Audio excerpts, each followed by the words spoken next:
Bonsoir à tous, bienvenue dans Buonasera Calcio. On se retrouve encore ce lundi pour débriefer un petit peu le superbe week-end de foot qu'on a eu.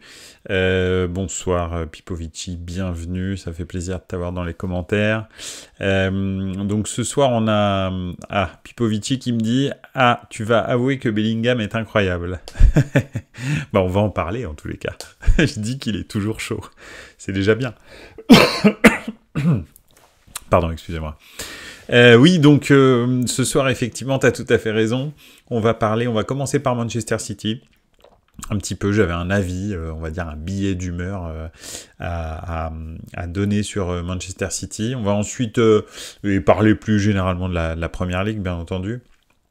On va glisser gentiment vers la Serie A en parlant de Giroud, et on va se demander si Giroud a une nouvelle carrière devant lui. Et puis on en profitera pour parler un petit peu, bien sûr, Serie A. Et enfin, on va parler de Jude Bellingham, le tube de l'été, hein, Hey Jude, qui retentit dans les travées de Bernabéu à chaque match. Donc voilà, on va un petit peu regarder tout ça, et puis on va en discuter ensemble. Si bien entendu vous avez d'autres sujets à aborder au cours de ce stream, n'hésitez surtout pas, c'est avec plaisir que j'en discuterai. Si en tous les cas j'ai un avis dessus. Donc voilà. Écoutez, on va commencer tranquille avec Manchester City. Je dis Manchester City n'y arrive plus parce que ça fait quand même en très peu de temps 2 fois que Manchester City perd 2 matchs d'affilée. Ça faisait certainement très très longtemps que ça ne lui était pas arrivé. Alors ils n'ont pas perdu 4 matchs d'affilée, hein. C'est juste qu'ils ont perdu 2 matchs, ils ont gagné en Ligue des Champions, ils ont reperdu 2 matchs. Donc c'est assez plutôt, c'est assez bizarre. Donc voilà. Bonsoir au JCRM, bienvenue dans les commentaires. Pipovici qui nous dit « Et City, je t'ai dit qu'ils vont rien gagner cette année aussi. Et je confirme, le cap est en train de changer de bord tout doucement. » Au JCRM, bonsoir à tous. J'ai maté 5 matchs au week-end, 4 hier soir. 4 hier plutôt. Ouais, parce que 4 hier soir, il faudrait quand même un sacré strabisme. donc voilà. Ou alors des matchs espagnols à l'ancienne qui se terminent à 1h du matin. Tu sais, à un moment, il y avait les matchs qui commençaient à 23h en Espagne. Ils ont arrêté ça pour des questions de droit télé, mais c'était bien, moi je trouvais ça sympa. Je trouvais ça typique en fait de regarder un match de Séville à 23h. T'es exactement dans l'ambiance sévillane, donc c'est drôle. Désolé, j'ai un chat dans la gorge, je vais m'en débarrasser définitivement. Voilà, c'est fait. Donc oui, Man City n'y arrive plus. Effectivement, hier, ils ont perdu. Alors, vous allez me dire contre Arsenal. Bon, oui, effectivement, ils ont perdu contre Arsenal. Est-ce que c'est vraiment, comment dirais-je, infamant? Je pense pas. Bon, après, moi, très honnêtement, hein, depuis le début de saison, je trouve qu'Arsenal et Man City sont très très en deçà du niveau qu'ils avaient la saison dernière, surtout Manchester City, bien sûr, parce que Manchester City a régné quasi toute la saison, hein, même si Arsenal a été en surchauffe toute la première partie de saison. Manchester City n'était pas complètement largué, loin de là, c'était les seuls qui tenaient le rythme d'Arsenal. Donc effectivement, ce début de saison est assez problématique, et surtout, il n'y a pas de mouvement, je trouve, c'est assez stéréotypé les mouvements qu'ils ont, et Erling Haaland, effectivement, Erling Haaland est Erling Haaland, hein, pour moi, c'est le transformateur du jeu de City, et donc, si on lui amène pas des buts pas tout faits, mais en tous les cas des situations, en fait, il se passe rien, parce que c'est pas du tout le type de joueur qui va pouvoir créer de l'espace, faire une passe qui va casser les lignes, rentrer dans le milieu de terrain et amener de l'aération comme peut le faire par exemple un Harry Kane ou un truc comme ça. Erling Haaland, il est très stéréotypé et limité dans son jeu. C'est vraiment un attaquant de pointe pur et dur, quoi. À passer dans les commentaires, Haaland encore très décevant dans un grand match, c'est une habitude. Et qu'est-ce que KDB leur manque? T'as tout à fait raison. C'est clair que il y a un élément vraiment déterminant dans le jeu de City, c'est Kevin De Bruyne. Il est pas là et ça se voit absolument. C'est clair qu'on s'en rendait peut-être pas compte parce que il a toujours été là quasi, hein, c'était rare, hein, en fait les grosses blessures de Kevin De Bruyne, mais dès que Kevin De Bruyne n'est pas là, et il commence à plus être très jeune aussi, donc ça va être pas un problème, mais en tous les cas, c'est quand même quelque chose qu'il va falloir noter du côté de Manchester City. Bah, c'est clair que l'animation du jeu est vraiment très très compliquée. Donc voilà. C'était plus une partie d'échecs, tu as tout à fait raison, et Ribéry dirait c'est comme les échecs, mais sans les dés. Donc voilà, c'était une citation officielle, hein, je crois. Hein. Il me semble que Ribéry un jour a dit que c'était une partie d'échecs, mais sans les dés. Donc voilà, c'est un grand philosophe parmi les plus grands, en tous les cas. Donc oui, effectivement, OJCRM qui dit « J'ai beaucoup plus aimé le Brighton-Liverpool que ce City-Arsenal qui m'a beaucoup déçu. Les deux équipes se craignaient trop. » Oui, ça c'est vrai. Et Liverpool-Brighton, c'est vrai que c'était un petit peu débridé.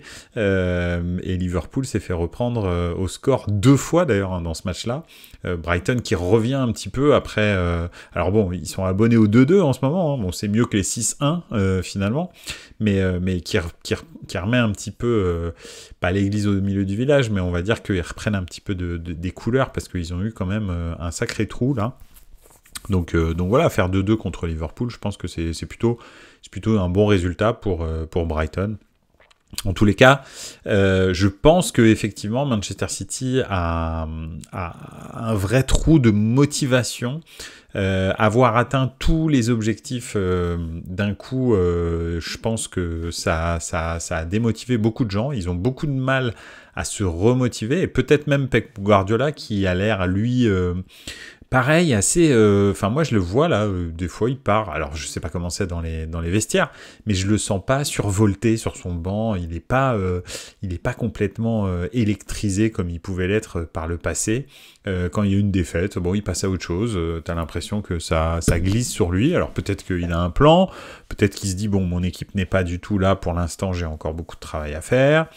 Ou peut-être que lui aussi commence à être un petit peu érodé par les années de compétition. Et puis, aussi, le fait d'avoir atteint ses objectifs. Donc voilà, donc c'est assez compliqué, je pense, pour Manchester City de reprendre du poil de la bête, même s'ils ont fait une super prestation contre Leipzig, parce qu'on dirait qu'en Ligue des Champions, ils ont encore cette espèce de fluide, on va dire. En Première Ligue, ils ont beaucoup de mal à se remotiver après avoir gagné, c'est combien ? C'est 4 Premières Ligues en 5 ans, je crois. C'est aussi ça, hein, et c'est normal hein, d'avoir ce genre de trou. Les autres sont affamés, donc on verra bien. Mais les autres, je trouve aussi que ils ont beaucoup de trous. Alors Arsenal est là, mais bon, ils ont quelques points quand même. Enfin, ils ont pas pris tout ce qu'ils devaient prendre. Liverpool est là, et puis tous les autres sont aux abonnés absents pour l'instant, plus ou moins, quoi. Donc c'est vrai que, excepté Tottenham, qui eux continuent leur petit bonhomme du chemin, ils gagnent encore hier à Luton, dans ce stade très typique, alors hier ou samedi, je sais plus, mais ils gagnent donc dans ce stade très typique. C'est vrai qu'eux, ils sont invaincus pour l'instant en Première Ligue, avec 6 victoires et 2 matchs nuls. Donc peut-être que est-ce l'année de Tottenham, l'année où Harry Kane s'en va ? Ça, on peut pas dire que c'est impossible.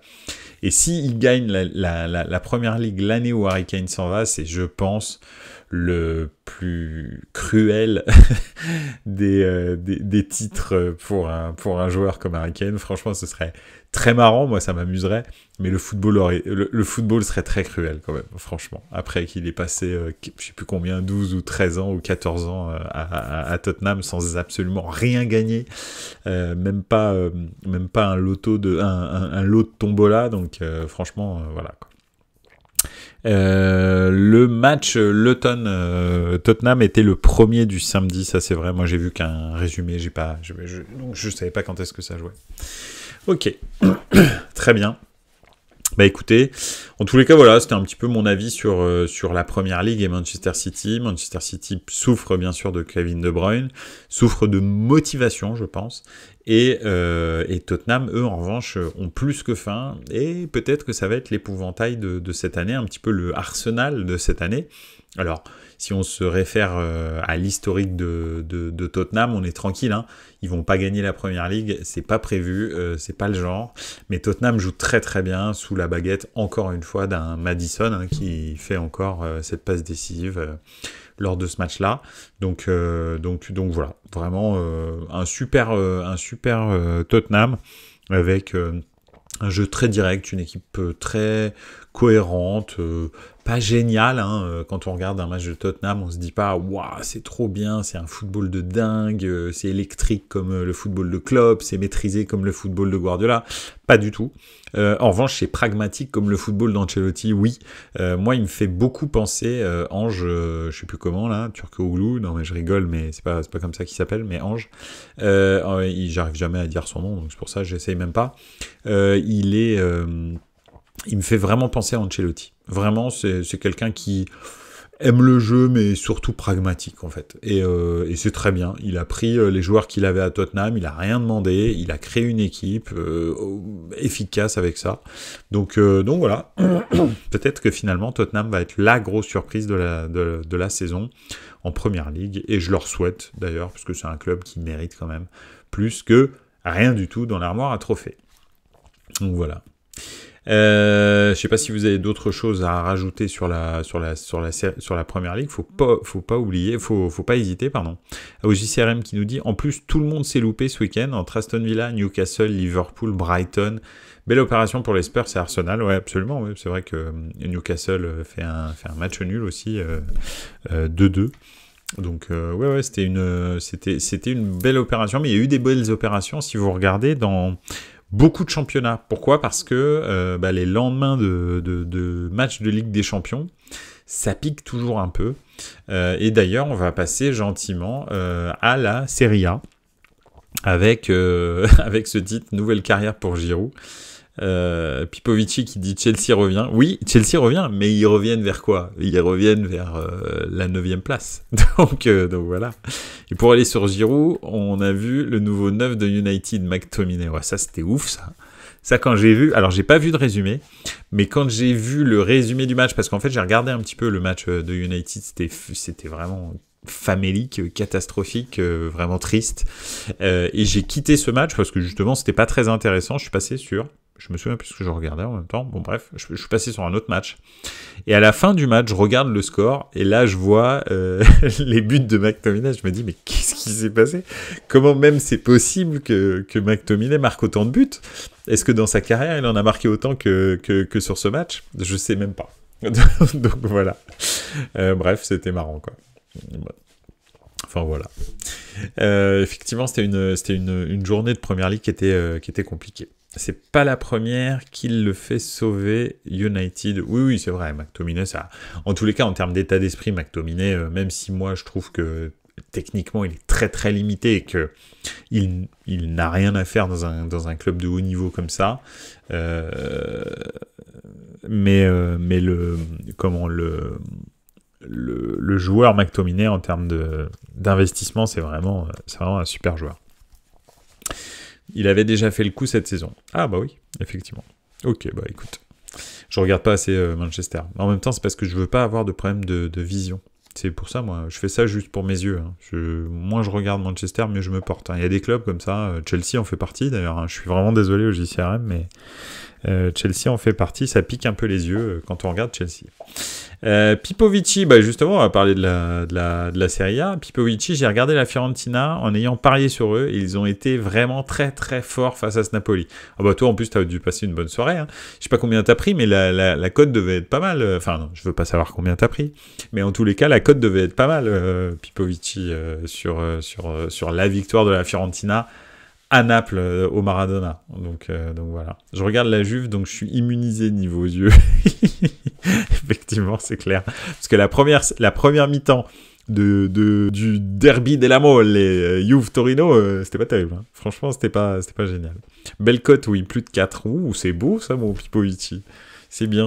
Bah écoute, j'espère que t'as bien profité après ce match, ou que tu vas profiter le week-end prochain, ou je sais pas quoi, mais profite bien. Qu'est-ce que je voulais dire? Oui, donc, nouvelle carrière pour Giroud, et puis après on enchaînera un petit peu sur les autres.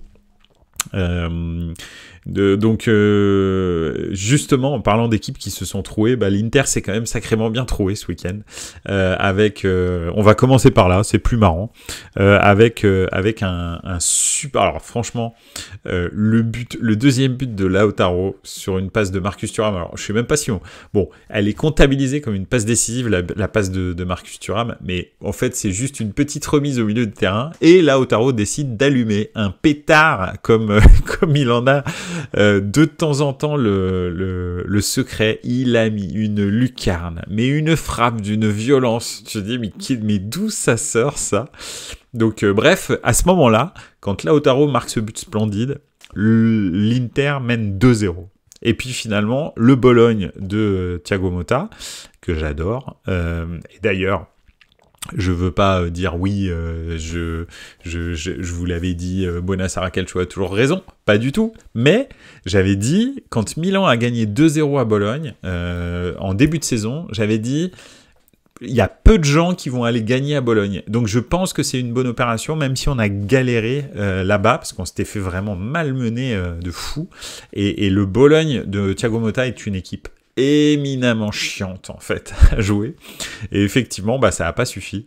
Ils ont égalisé, ils sont revenus à 2-2 et l'Inter perd 2 points. Alors ils ont perdu 2 points parce que Milan a gagné. Et pourquoi Milan a gagné? Parce que Olivier Giroud s'est sacrifié dans les dernières minutes. Alors en plus sacrifié sans aucun dommage, mais ça aurait pu, parce qu'il fait une sortie dans les pieds de l'attaquant et ça aurait très très bien pu mal se passer parce qu'il aurait pu prendre un coup de chausson dans la bouche très très facilement. Il arrive à sauver ce but et ensuite à récupérer la balle. Franchement, incroyable. Pipovici qui dit Bologne, Fiorentina et même Genoa, voire Sassuolo, les équipes les plus chiantes à jouer en Serie A. Ouais, mais c'est ça qui est top en fait, c'est que maintenant, non seulement tu as les 7 premiers, on va dire, avec les 2 clubs de Rome, les 2 clubs de Milan, l'Atalanta, le Napoli et la Juve, qui sont vraiment des top clubs et qui amènent une superbe densité en haut du classement. Mais en plus de ça, tu peux rajouter effectivement Bologne, la Fiorentina, le Genoa et Sassuolo, qui sont des équipes mais super chiantes à jouer et qui jouent très très bien au football. Sassuolo, ils font des trucs de dingue. Bologne, c'est génial. Le Genoa contre Milan, là, mais c'était pas du tout... Alors le match était chiant à regarder, très honnêtement. Jusqu'au but de Pulisic, c'était très chiant à regarder. Enfin, très chiant. C'est pas très chiant, mais le problème c'est que Genoa, en fait, c'est très compliqué à jouer. C'est comme un espèce d'hérisson, cette équipe. Et honnêtement, ils sont vraiment pénibles. Donc ouais, c'était très compliqué pour le Milan. Pulisic marque un but, on va dire pour être absolument honnête et transparent, très tendancieux parce que ils ont considéré que la main ne touche pas la balle, mais honnêtement, s'il avait été annulé, honnêtement, j'aurais pas crié au scandale. Moi, quand j'ai revu le premier ralenti, parce qu'en fait, il y a un angle où tu as l'impression que ça touche pas la main et un angle où tu es sûr que ça touche la main. Et le premier ralenti qu'ils mettent, c'est l'angle avec la main. Et je me dis, il va être annulé le but, c'est sûr. J'étais dégoûté parce que c'était la 86e minute. Et puis finalement, non, pas d'annulation. Donc, non, vraiment, voilà. Après, le carton rouge de Maignan, je trouve qu'il est justifié. Sa sortie, elle est inconsidérée. Alors, ok, il touche la balle, mais c'est trop dangereux pour le joueur. Il faut pas qu'il sorte comme ça avec un genou en avant. Enfin, c'était, je sais pas. Moi, je trouvais que c'était un petit peu abusé. Donc, carton rouge. Ce qui me peine le plus, parce que maintenant on a Sportiello, donc ça va. Mais ce qui me peine le plus, c'est le carton jaune de Théo Hernandez qui sera suspendu contre la Juve après la trêve. Ça, c'est très embêtant parce qu'à gauche, on a Cucci, rien du tout. On a un petit jeune là, un petit jeune d'Argentine qu'on a recruté là en toute fin de mercato, mais c'est pas. Enfin, si on va là-bas avec ça, à mon avis, il va être Florenzi. Je pense qu'il va mettre Florenzi à gauche et Calabria à droite. Je vois que ça, parce que voilà, et Sportiello dans les cages.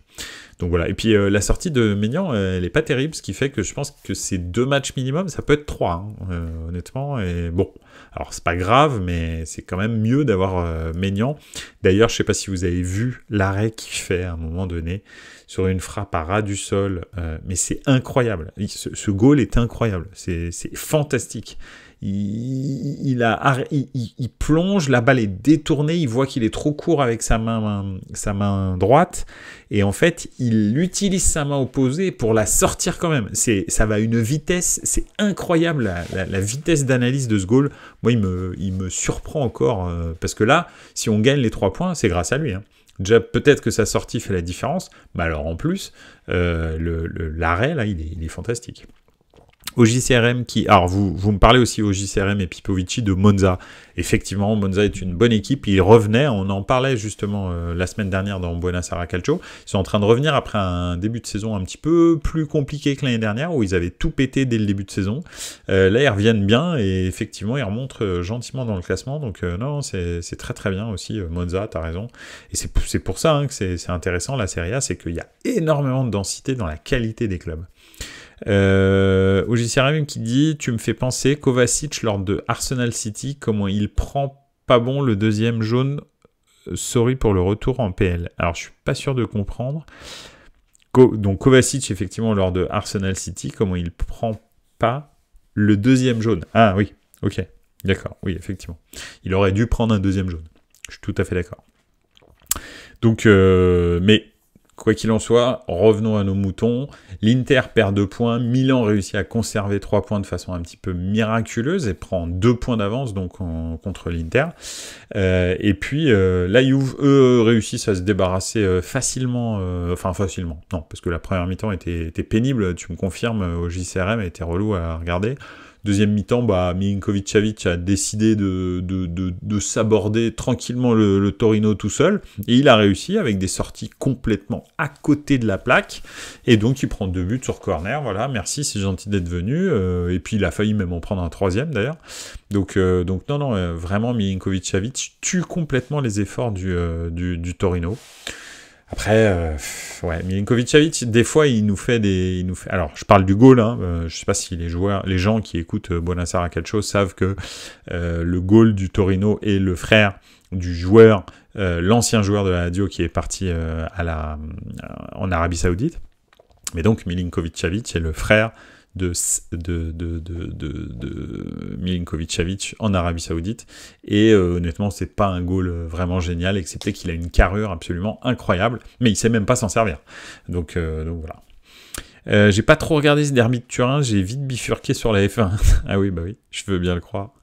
Je comprends parce que la première mi-temps était pénible, la deuxième un peu mieux, mais la première c'était pas terrible.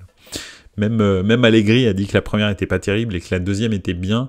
Donc, si Allegri dit qu'une mi-temps de football est pas terrible, vous voyez le niveau du football, quoi. Ça doit être, c'est quand même inquiétant. Parce que Allegri, il est content de tout, à partir du moment où le ballon est sur le terrain, généralement, il est content. Donc voilà. Bref, en Italie, ça se resserre, et puis une superbe prestation de la Fiorentina qui gagne 3-1 à l'extérieur au Maradona. Le Napoli a une très mauvaise semaine quand même. Vraiment, c'est pas génial pour eux ce qui se passe. Donc voilà, donc c'est vrai que ils perdent 3 points et Rudy Garcia juste avant la trêve internationale. C'est pas terrible finalement si on regarde. Il avait 5 matchs, vous savez, pour se sauver avant la trêve internationale. Il a fait 2 victoires en championnat. Il a fait 2 défaites, la Fiorentina et le Real, et il a fait un match nul. Voilà, c'est pas fantastique, et je sais pas s'il va pas le faire sauter avant la trêve internationale là, De Laurentiis. Comme ça lui permettrait peut-être d'avoir un entraîneur qui a toute la trêve internationale pour préparer un petit peu son équipe pour le retour au championnat dans 2 semaines. Donc voilà, écoutez, on verra bien. Garcia a chaud aux fesses, ça parle de Gallardo, Potter et Tudor dans la shortlist pour l'après Garcia. Alors moi je vous dis direct, Gallardo, ce serait fantastique. Alors, ce serait bien, en tous les cas, fantastique. Je ne sais pas, parce que on ne sait pas ce que va donner Gallardo en Europe, mais en tous les cas, ce serait fantastique d'enfin le voir entraîner une équipe avec du potentiel en Europe. Parce que le Napoli, très clairement, a du potentiel. Alors, c'est pas un potentiel de dingue, hein. J'estime que l'année dernière, ils ont extrêmement bien joué, mais qu'ils étaient un peu en surperformance. On le voit cette année, d'ailleurs. Parce que même Spalletti, je pense pas, aurait pu maintenir ce niveau de jeu complètement stratosphérique. Mais Gallardo, ce serait pas mal de le voir. Ils ont quand même des atouts comme Osimhen, comme... Gvara, c'est quand même de plus en plus compliqué, malheureusement. Ça n'était qu'un feu de paille, on dirait. On va voir, hein, mais ça n'était qu'un feu de paille. Et puis, mais bon, au milieu de terrain, tout ça, en défense, c'est plutôt pas mal. Donc, j'aimerais bien voir Gallardo avec cette équipe-là. Mais ce que je pense qui marcherait le mieux, c'est Tudor. En fait, Tudor, en vrai, ce serait le plus raisonnable pour terminer dans les 4. Je pense que c'est vraiment important que Naples termine dans les 4 pour maintenir son standing, les revenus bien sûr de la Ligue des Champions, etc. Et je pense que d'ores et déjà, ils peuvent gentiment tirer un trait sur le titre. Je pense que clairement, cette équipe aura du mal à reproduire les performances de l'année dernière, en plus les espèces de psychodrames Osimhen, etc., etc. Voilà, c'est un peu, je pense que c'est un peu mort dans le film déjà pour Naples. Donc un bon Tudor qui termine dans les 4, ça, moi je pense que ça le fait. Donc voilà. Et puis Tudor même sur 2-3 saisons au Napoli, ça peut être pas mal. Hein. Il a une bonne philosophie qui correspond bien aux joueurs qu'il a. Donc je pense que ça peut être bien. Voilà. Mais bon. Bref. OJCRM qui nous dit Osimhen, il y a une énorme rumeur d'ailleurs, comme quoi Jesus irait à Naples et donc Osimhen à Arsenal pour le mercato hivernal. Bon, ce serait pas mal, hein. Franchement, ce serait et bien pour Naples et bien pour Arsenal. Donc voilà, je pense que Gabriel Jesus ferait un carnage en Serie A. Et Osimhen, je pense, ferait un carnage en Première Ligue avec l'équipe d'Arsenal derrière lui. Et Gabriel Jesus ouais, parce que c'est pas Jesus, vu que c'est un Brésilien. Mais Gabriel Jesus, c'est un... Ouais, ça ferait vraiment beaucoup de mal en Serie A. C'est un joueur qui est très très bon techniquement. Hein, donc un très bon numéro 9. Donc effectivement, je pense que ce serait un deal gagnant-gagnant. Parce que là, Osimhen, à Naples... On sent qu'il y a un petit malaise, quoi. On sent que c'est un peu bizarre. Bon, après, ils avaient qu'à pas le traiter de noix de coco aussi. Je sais pas pourquoi. Je sais pas pourquoi ils ont craqué comme ça les CM de Naples. Enfin bon, bref, c'est ridicule ce qu'ils ont fait. Voilà un petit peu pour l'Italie avec donc un Milan capolista de Serie A et voilà, et c'est très bien comme ça. Il faut que ça continue. Mais au retour donc de la trêve internationale maudite que nous allons traverser, hein, vous connaissez mon appétence pour le football international, il y aura un superbe Milan Juve. Donc voilà, donc ça va envoyer du bois, feu d'artifice direct dès la reprise du foot. Donc voilà. Voilà. Bon, on va passer tranquillement à la Liga. Hein. Jude, toujours chaud. Justement, encore des équipes qui ont perdu des points, qui ont joué en Ligue des Champions. Hein, donc on a vu, hein, en Angleterre, beaucoup d'équipes ont gentiment perdu des points après la Coupe d'Europe, parce que Liverpool avait joué la Coupe d'Europe, Brighton avait joué la Coupe d'Europe. Donc Manchester City avait joué la Coupe d'Europe, etc. Bon, Arsenal aussi, mais il s'était fait plier, donc il devait se rattraper. Mais voilà, il y a pas mal d'équipes qui perdent des points comme ça, surtout dans le haut du tableau. Et c'est exactement la même chose. Bon, en Italie, on l'a vu, hein, l'Inter, le Napoli, et puis donc Milan et la Juve qui en profitent. Et enfin, en Espagne, c'est la même chose. Mais le Real a assuré, hein, ils ont gagné 4-0 leur match avec un doublé de Jude Bellingham. D'ailleurs, c'est les 2 premiers buts qui sont marqués par Jude. Non, c'est le premier et le 4e, je crois. Bref. Et effectivement, ça chante Hey Jude dans toutes les travées de Bernabeu. Jude Bellingham toujours chaud ou toujours en surchauffe, je ne sais pas. Je sais que en tous les cas, Bellingham pour l'instant fait des miracles et je vous partageais mon avis la semaine dernière. Je pense qu'il est un petit peu plus plus décisif qu'il l'est d'habitude en ce moment. Il y a un moment, ça va bloquer. Est-ce que l'équipe du Real va reprendre les... Comment dirais-je, le relais lorsque Bellingham ne marquera plus? Ben, on verra, parce que je vous annonce, je suis pas un devin, j'ai pas une boule de cristal, mais Bellingham va arrêter de marquer dans la saison.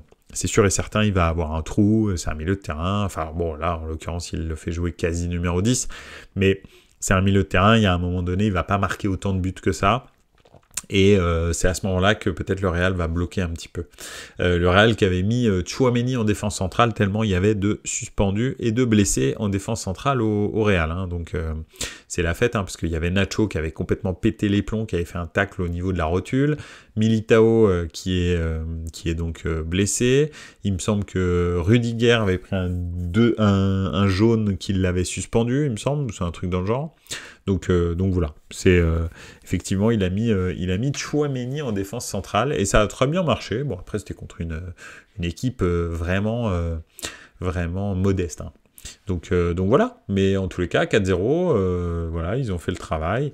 Et puis bah de l'autre côté, le Real en revanche est mené 2-0 à un moment donné par Grenade, avant de revenir finalement à 2-2 avec un but de le premier de Lamine Yamal. Donc voilà, c'est pas mal. En parlant du Real, j'ai vu ce week-end que Luka Jovic était au Milan.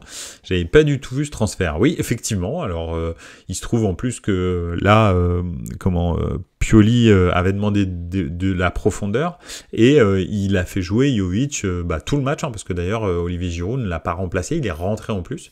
Donc, en même temps, voilà, on devait marquer. Donc c'est oui, effectivement, si je ne m'abuse, hein, il me semble bien que c'est ça qui s'est passé.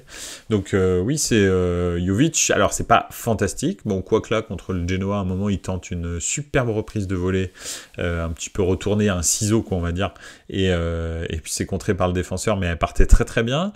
Et il pèse un peu sur les défenses. Maintenant, franchement, il est vraiment pas décisif. C'est assez compliqué.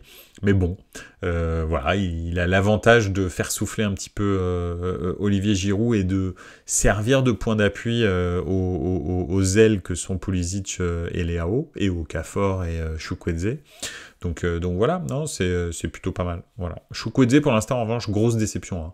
C'est vraiment là, enfin, Chukwueze, c'est rien du tout. Il n'existe pas pour l'instant au Milan. Il tripotouille le ballon, c'est complètement stérile, même, je sais pas, enfin, bref, non, il y a rien de, voilà, Dembélé, c'est 100 fois mieux que Chukwueze, c'est pour vous dire comment vraiment c'est nul, donc voilà, ouais, Chukwueze, vraiment raté complet, le transfert pour l'instant, après, ça fait que 2 mois qu'il est là, donc voilà, on va voir ce que ça donne, mais Chukwueze, c'est vraiment la grosse déception pour l'instant des transferts. Luka Jovic est pas terrible, mais bon, il essaye de faire un jeu à peu près de numéro 9, quoi. Okafor, c'est moyen, mais bon, il marque quand même des buts, et puis un coup il joue à gauche, un coup il joue dans l'axe, donc c'est plutôt bien, parce qu'il arrive à faire souffler aussi Leao. Voilà, donc c'est voilà. Reinders, c'est très très bien. Pulisic, j'en parle pas, c'est vraiment génial. Loftus-Cheek, c'est très dommage qu'il soit blessé. J'espère qu'il va se remettre tranquillement pendant la trêve pour être à fond de 5e contre la Juve, parce que lui c'est extraordinaire aussi. Tomori a retrouvé voilà, bref, donc bref. Je vais m'arrêter sur la revue d'effectifs du Milan, mais les recrues sont plutôt pas mal. Il y a que Chukwueze qui déçoit vraiment beaucoup, je trouve. Donc voilà. D'ailleurs, en Ligue 1, le loupé de Mbappé hier, j'ai bien ri devant ma télé. Ouais. Après, en Italie, on n'a pas parlé de la nouvelle grave blessure de Dybala. Ouais, entorse du genou, et ça a l'air d'être une entorse sérieuse. Bon, après, c'est Dybala, quoi. C'est juste une question de temps. En vrai, Dybala, quand tu commences la saison, c'est pas trop... alors, s'il n'est pas blessé dès le début de saison, parce que c'est arrivé, hein, la Juve, ouais, ça pourrait être les croisés même pour Dybala. De toute façon, quand c'est une entorse, ça veut dire qu'il y a une lésion des ligaments. Et puis, si elle est vraiment très sérieuse, ça veut dire que ça peut être aussi une rupture totale. Hein. Donc, si c'est ça, là, salut, on se revoit dans un an, malheureusement pour Dybala, mais encore une fois, c'est ce que je disais, Dybala, c'est juste une question de temps. Tu peux te poser la question, tu peux te demander, quand Dybala est là, quand est-ce qu'il va être blessé? Mais tu sais que ça va arriver. Donc c'est vrai que d'habitude, c'est pas des blessures articulaires, c'est beaucoup plus des blessures musculaires, Dybala. Mais bon, c'est juste une question de temps, malheureusement, avec Dybala. Et c'est pour ça que c'est un joueur qui est à la Roma, en vrai. C'est un joueur extraordinaire quand il est sur le terrain. Mais le problème, c'est que tu l'as 30% du temps, quoi. Dybala, en signant à la Roma, il a déjà mis fin à sa carrière. Pour moi, d'ailleurs, Mourinho, bientôt en Arabie, normalement. Ah ouais? Bon, écoute, en tous les cas, hier, ils ont gagné 4-0. C'était pas trop mal, quoi. Ça allait. Voilà, Lukaku commence vraiment à prendre ses marques. C'est pas mal. Après, Lukaku, c'est la même chose. Hein. Ça fait longtemps qu'il n'a pas fait une saison où il n'est pas blessé. Donc voilà, d'ailleurs, Mourinho le disait récemment, il disait ces joueurs-là, s'ils sont à la Roma, c'est parce que ils ont des problèmes de blessure, parce que sinon ils seraient pas à la Roma. Donc c'est dur hein, de dire ça quand tu es l'entraîneur de la Roma, mais il a raison en vrai. Lukaku et Dybala, ils seraient pas à la Roma s'ils n'avaient pas tous ces problèmes de blessure. Ils seraient dans un grand club européen à l'heure actuelle, ce qui n'est pas le cas, quoi. Donc Mourinho en Arabie, on verra, hein, on verra bien, mais ça peut être marrant. Voilà, donc en tous les cas en Espagne, le Real qui prend la tête du championnat, qui a pris 2 points d'avance sur le Barça hier soir, et puis voilà quoi. Le 4-1 contre Genoa est mal passé. Ouais, tu m'étonnes, c'est clair, je veux bien le croire. Non, c'est vrai, mais bon, là ils sont bien repris quand même. Ça fait 2 matchs d'affilée qui jouent bien, et voilà quoi. Sinon, le pétard lancé sur le gardien du Clermontois, très intelligent, tu gagnes 4-2 et tu fais ça complètement stupide à Montpellier, ouais. A priori, alors là, les dernières nouvelles, c'est que le mec était complètement bourré, hein, d'ailleurs, il est toujours en garde à vue à l'heure actuelle, parce que tellement il est bourré. Il est pas du tout, c'est pas un ultra abonné, c'est un débile juste qui était là par hasard, et donc voilà, donc a priori il va prendre très cher. Après, bon, il faut pas faire ça. Voilà, il faut pas faire ça. J'allais dire quelque chose, mais c'est vrai que quand je vois le pétard qui pète à côté du goal, j'ai pas l'impression quand même que, enfin, on a tous joué dans des cours d'école avec des pétards. J'ai pas l'impression que ça puisse le mettre dans cet état-là, que ça lui fasse un peu mal aux oreilles. Ça, bien sûr, on l'a tous vécu, mais que qui s'effondre comme ça, là, je trouve ça un peu bizarre. Maintenant, voilà. Positive intent, on va dire. Voilà. Je comprends. De toute façon, ce pétard n'avait rien à foutre sur une pelouse de Ligue 1. Donc, voilà. Il a peut-être bien joué le coup ou pas. Je ne sais pas, le gardien. Mais probablement que Montpellier va perdre le match. Et puis va peut-être même être plus sanctionné. C'est clair que quand t'en viens à perdre un match, que tu gagnes 4-2 à 10 contre 11 à cause d'un supporter bourré, là ça commence à devenir ridicule. Mais bon, ce sera pas la première fois. Hein. L'Inter a perdu une demi-finale de Ligue des Champions à cause d'un tifoso qui a acheté un fumigène sur la tête de Dida. Déjà à l'époque j'avais trouvé ça un petit peu abusé, la réaction de Dida, parce que bon, il s'était effondré comme si il avait pris une baramine sur la tête, bon voilà, mais voilà, ils avaient perdu sur tapis vert ce match. Le Milan était passé, avait gagné avec des champions derrière. Donc voilà, bon, ça arrive, mais c'est une très grosse bêtise. L'Inter aurait pu gagner la Ligue des Champions tout comme le Milan. Je sais pas si vous vous rendez compte de l'impact en fait. Donc voilà. De vraies chochottes, c'est fouteux, pas comme les pilotes de F1 hier qui ont tous fini très mal. Ouais. D'ailleurs, petit point F1, mais je regardais un petit peu justement la fin de la course et ils ouvraient carrément leur visière ou même ils sortaient les mains. À un moment, je sais plus qui c'est qui sort les mains carrément de l'habitacle pour prendre de l'air. Donc c'est incroyable parce que le mec est à 350 à ce moment-là. Hein. Tu lâches pas les mains le volant. Enfin bon lui en l'occurrence il l'a fait et puis à 350 tes mains elles partent un peu dans tous les sens. Donc voilà, donc c'est chaud quoi. Mais ouais il paraît que c'était très très dur. Le Français Ocon a fait plus de 40 tours en ayant vomi dans son casque. Après c'est cool parce que bref, si jamais t'as une petite faim pour plus tard, bon c'est là quoi. C'est déjà là. Désolé, c'était un peu bizarre. Bref. Donc, effectivement, ça ne devait pas être marrant pour Ocon. Donc voilà. Écoutez, on va s'arrêter avant qu'on dévie sur la Formule 1 complètement. Donc voilà. Écoutez, pas de Coupe d'Europe. des matchs amicaux, des matchs amicaux ou pas, je sais même pas si c'est des qualifs ou quoi, j'en ai rien à foutre. Donc, je sais pas, c'est des gars qui vont se réunir, qui se connaissent pas et qui vont essayer de jouer au football. En gros, pendant 2 semaines. Ça va être génial, ça fait un peu, c'est je sais pas, de l'inclusion au football, voilà, super, génial, ils vont jouer ensemble, ils se connaissent pas du tout, hein, ils se sont vus des fois, même 0 fois, et puis ils vont être dans la même équipe pour jouer. Donc ça va être pendant 2 semaines. Et puis après, le vrai foot va revenir. Donc jeudi, pas de Buonasera Calcio. On se retrouve lundi prochain, hein, bien sûr, pour rediscuter un petit peu d'un sujet, je pense, hein, vu que ce sera la trêve internationale. On trouvera quand même, bien sûr, un sujet. Si d'ailleurs vous voulez aborder un sujet en particulier que vous voulez que je prépare un petit peu avant l'émission, n'hésitez surtout pas à me contacter sur les réseaux sociaux de Buonasera Calcio, sur Twitter ou Instagram. Donc voilà, avec grand plaisir. Voilà, bah écoutez, merci à vous, merci d'avoir été là. Et puis on se revoit la semaine prochaine. Je vous souhaite une excellente semaine. Reposez-vous un peu les yeux avant de reprendre le foot de très très haut niveau. Et puis n'oubliez pas. Ciao, buonasera. Ciao, ciao. Ah, on parlera de Guirassy. Attendez, excusez-moi. Pipovici qui dit on parlera de Guirassy. Ouais, si tu veux, ouais. L'homme qui marque le plus au monde à l'heure actuelle en Bundesliga. Donc voilà, il a encore marqué un triplé ce week-end. Donc n'importe quoi. Donc voilà. Bon, allez. Ciao, ciao. Et puis à lundi prochain. Salut à tous.